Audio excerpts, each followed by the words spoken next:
Chapter 38, To the Dungeon. Second graders, I want you right now to do what good readers do. Make a prediction.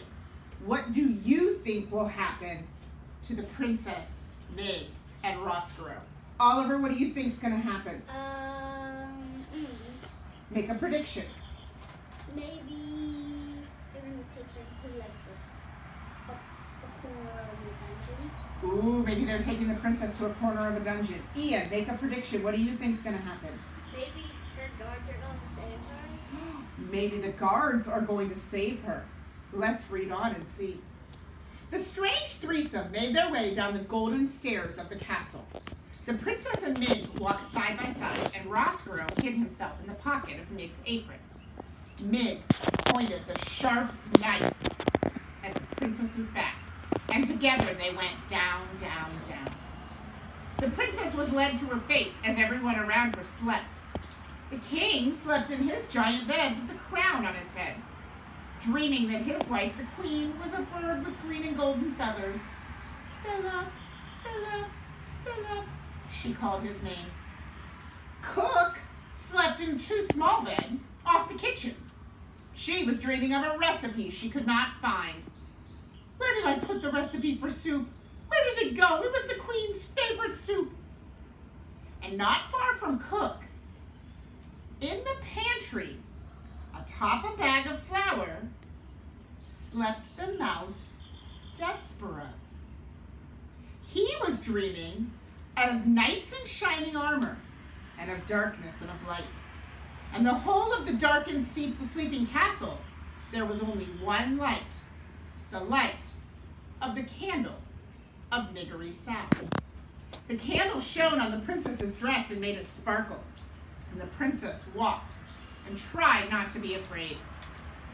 In this story, reader, we've talked about the heart of the mouse, the heart of the rat, and the heart of the serving girl Miggery Sow, but we've not talked about the heart of the princess. Like most hearts, it was complicated, shaded with dark and dappled with light. So what I hear is that the princess has dark and light, or good and bad in her.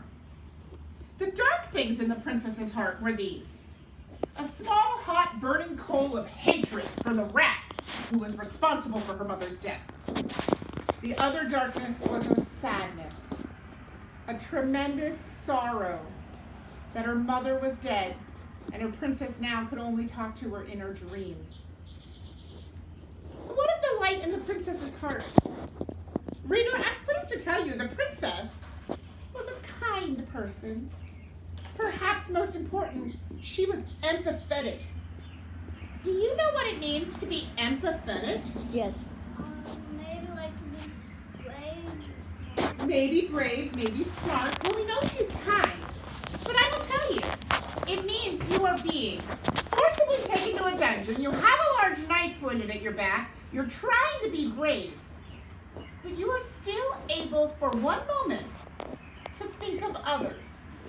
To think of the person holding the knife to your back.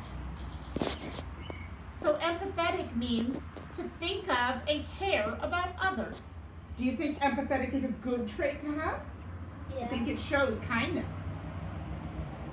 You are able to think, poor Mig. She wants to be a princess so badly that she would do it this way. Poor, poor Mig.